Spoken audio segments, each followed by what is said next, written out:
Hello bachcho, let's read this question. The question says, A part, when a parallel plate capacitor is connected across a DC battery, explain briefly how the capacitor gets charged. B part, a parallel plate capacitor of capacitance C is charged to V volt by a battery. After some time, the battery is disconnected and the distance between the plates is doubled.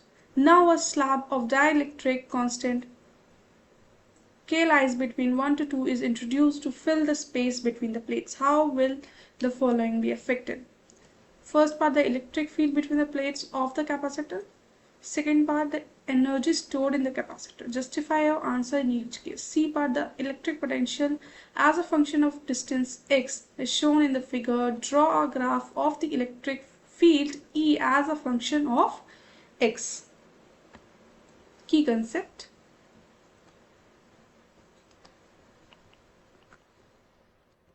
Capacitor. जो capacitor होता है, capacitor के अंदर कितना charge present होता है? वो होता है चार्ज ऑन द कैपेसिटर।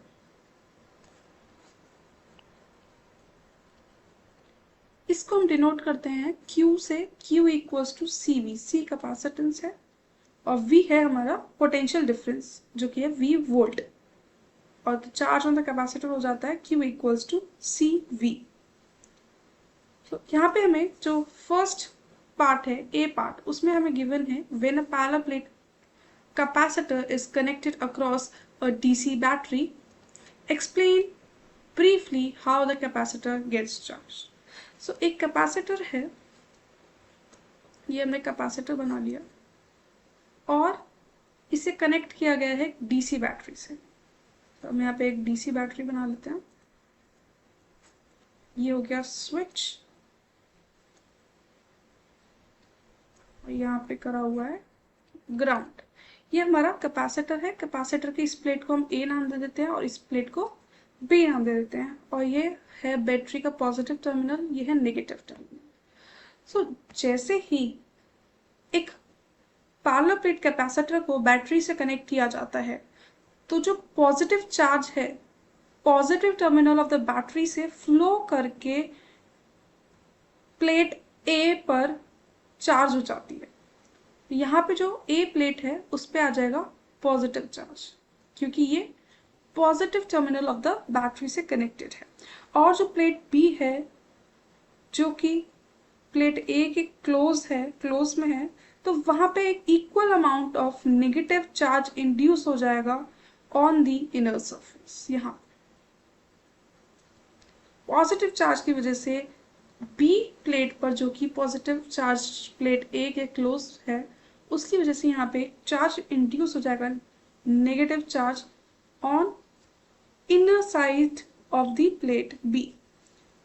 और यहाँ पे नेगेटिव चार्ज, इनर साइड पे नेगेटिव चार्ज इंड्यूस हो गया, तो आउटर साइड पे इसकी वजह से पॉजिटिव चार्ज इंड्यूस हो जाएगा। Positive charge is induced on the outer surface of plate B. पर जो नेगेटिव चार्ज है, जो negative terminal of the battery से आ रहा है, वो नलिफाई कर देगा positive charge on the outer surface of plate B, क्योंकि ये जो प्लेट बी है वो कनेक्टेड नेगेटिव टर्मिनल से है। तो ये जो नेगेटिव टर्मिनल से जो नेगेटिव चार्ज आएगा वो इस पॉजिटिव चार्ज को नलिफाई कर देगा। सो इसकी वजह से equal and opposite charge on inner surface of plates A and B of the capacitor are there. So जो कैपेसिटर है वो इस तरह से चार्ज हो जाता है। यहाँ पे पॉजिटिव चार्ज हो गया और यहाँ पे नेगेटिव चार्ज हो गया। So इस तरह से जो हमारा कैपेसिटर होता है वो चार्ज हो जाता है। So, अब जो हमारा बी पार्ट है,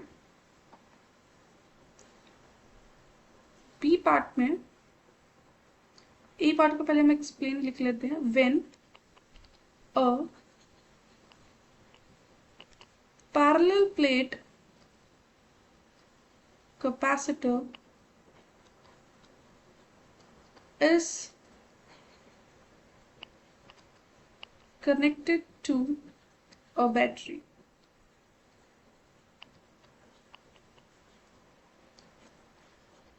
Positive charge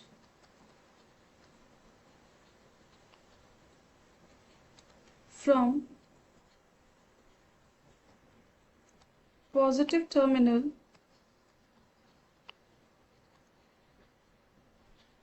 of battery flows and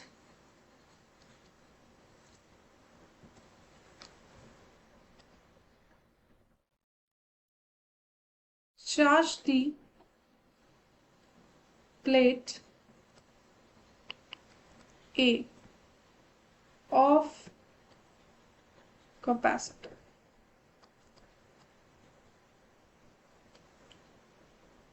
As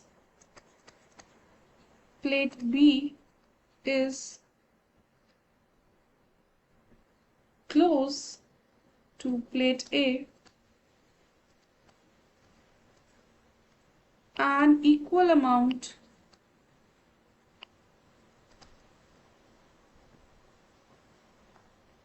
of negative charge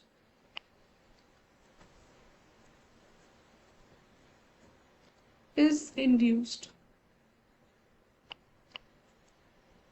on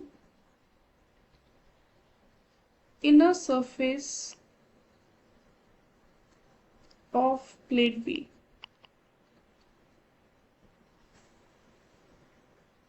And positive charge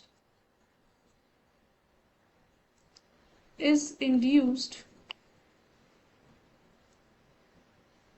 on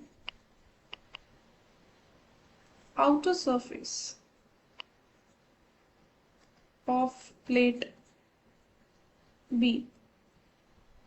However,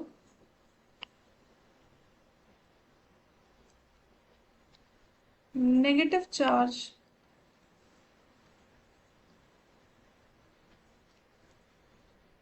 coming from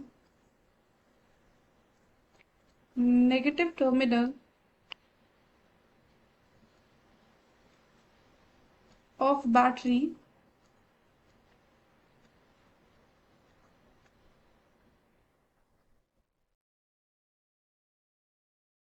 cancels positive charge of outer surface. So hence तो equal and opposite charge inner surface पे generate हो जाता है plate ए और plate B के, इस तरह से जो कैपेसिटर होता है वो चार्ज हो जाता है। अब जो हमारा बी पार्ट है, a parallel plate capacitor of capacitance C is charged to volt V by a battery. After some time the battery is disconnected and the distance between the plates is doubled. Now a slab of dielectric constant K lies between 1 to 2 and is introduced to fill the space between the plates. How will the following be affected? First है electric field between the plates of the capacitor. सबसे पहले जो capacitor की capacitance है वो C है और potential V है। सो चार्ज ऑन द कैपेसिटर हो जाएगा charge on the capacitor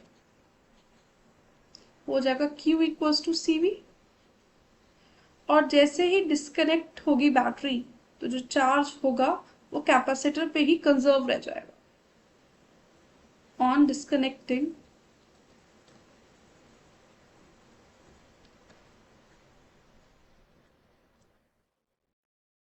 the battery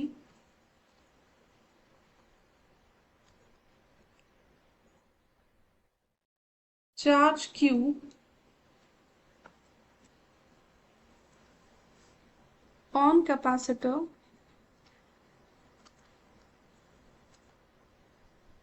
remains conserved.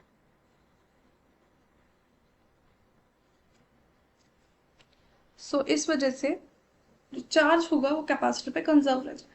अब जो डिस्टेंस बिटवीन द प्लेट्स है वो कैपेसिटर की डबल कर दी है, मतलब कि T dash equals to 2d। So जो स्पेस है उसे भी फिल कर दिया है डाइलेक्ट्रिक मीडियम से, और जो डाइलेक्ट्रिक मीडियम है, डाइलेक्ट्रिक मीडियम के है वो है 1 और 2 के बीच में लाई करेगा। सो यहाँ से हम न्यू कैपेसिटेंस निकाल सकते हैं। जो न्यू कैपेसिटेंस होगी, न्यू कैपेसिटेंस जिसको हम सी डैश से डिनोट कर लेते हैं, सी डैश हो जाएगी के epsilon naught A by D, D dash, और डी डैश है 2d, ए बाई 2d। सो ये हो जाएगा, तो सी क्या था, सी था K epsilon naught A by D. So ये हो जाएगा सी बाई 2, के सी बाई 2, के नहीं आएगा यहाँ पे, only A epsilon naught by D. As K is less than 2, so C dash जो होगा वो भी लेस देन सी होगा। और जो हमें इनिशियल वैल्यू गिवन है वो है, initial value of electric field निकाल लेते हैं पहले। Initial value of electric field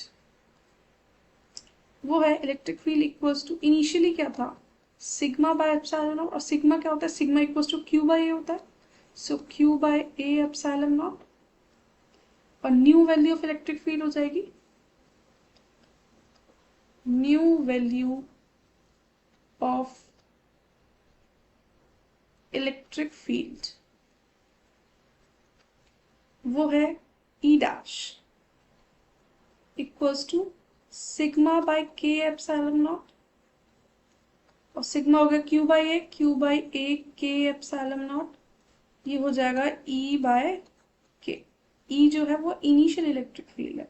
so electric field between the plates of the capacitor 1 by K times हो जाता है। So electric field between the plates of capacitor gets 1 by k times the original electric field।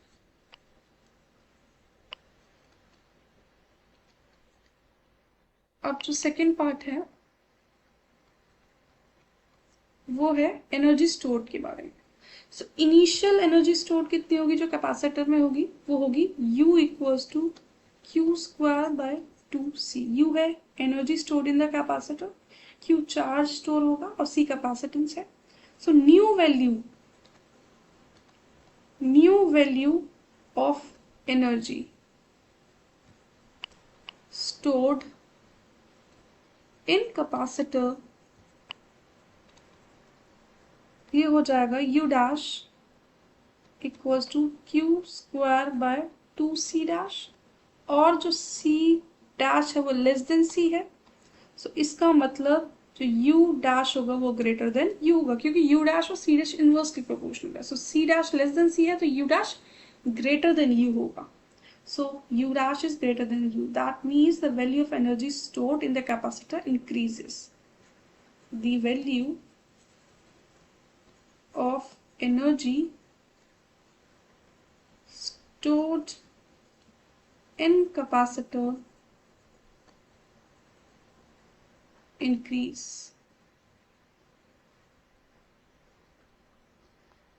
अब जो हमारा C point है, electric potential as a function of distance निकालना है। सो C part जो हमें गिवन है वो है ये ग्राफ V वर्सेस X। पहले वो ग्राफ ही ड्रॉ कर लेते हैं जो हमें गिवन है। X V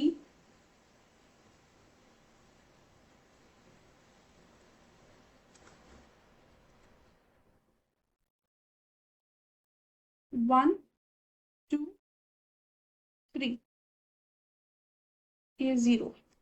सो यहाँ पे हम देख सकते हैं जो हमारा फॉर्मूला होता है electric field equals to minus del V by del X gradient of voltage. So यहाँ से हम देख सकते हैं कि 0 से 1 तक जो ग्राफ है वो लीनियरली इंक्रीज कर रहा है, मतलब कि y equals to M X straight line है। सो y पे क्या है, वोल्टेज है, m स्लोप अगर हम इसका निकालते हैं, अगर मैक्सिमम वैल्यू जो इसको हम k कंसीडर कर लेते हैं तो स्लोप हो जाएगा परपेंडिकुलर बाय बेस। परपेंडिकुलर क्या है यहाँ पे, वो है k और बेस क्या है 1। So k by 1 equals to x। So ये हो जाएगा v equals to K X. यहाँ पे जो इलेक्ट्रिक फील्ड आएगी वो आ जाएगी minus D V by D X. So electric field आ गई, v की वैल्यू पुट करते तो आ जाएगा माइनस के। सो इलेक्ट्रिक फील्ड माइनस के आई है, इसका मतलब हुआ अगर हम ग्राफ बनाएं x electric field, so minus के है, मतलब जो कांस्टेंट है यहाँ पे इलेक्ट्रिक फील्ड इस तरह से 0 to 1 के बीच में माइनस के वैल्यू। उसके बाद यहाँ पे हम देख सकते हैं 1 से 2 के बीच में जो v है वो कांस्टेंट है, v इज कांस्टेंट 1 से 2 के बीच में। सो v कांस्टेंट है तो इलेक्ट्रिक फील्ड क्या हो जाएगी, इलेक्ट्रिक फील्ड 0 हो जाएगी। सो यहाँ से 1 से 2 के बीच में जो इलेक्ट्रिक फील्ड है वो कांस्टेंट है, 0 है। उसके बाद जो 2 से 3 के बीच में है वो है स्ट्रेट लाइन है पर विथ नेगेटिव स्लोप, और जो स्लोप होगा वो होगा स्लोप इक्वल्स टू माइनस के, और वोल्टेज हो जाएगा माइनस के एक्स। तो इलेक्ट्रिक फील्ड की वैल्यू आ जाएगी minus D V by D X में हम पुट करेंगे तो इलेक्ट्रिक फील्ड की वैल्यू आ जाएगी प्लस के। दैट मीन्स कॉन्स्टेंट वैल्यू है यहाँ पे प्लस के। So this is the graph between electric field and displacement. Hope you understood it well. Best of luck.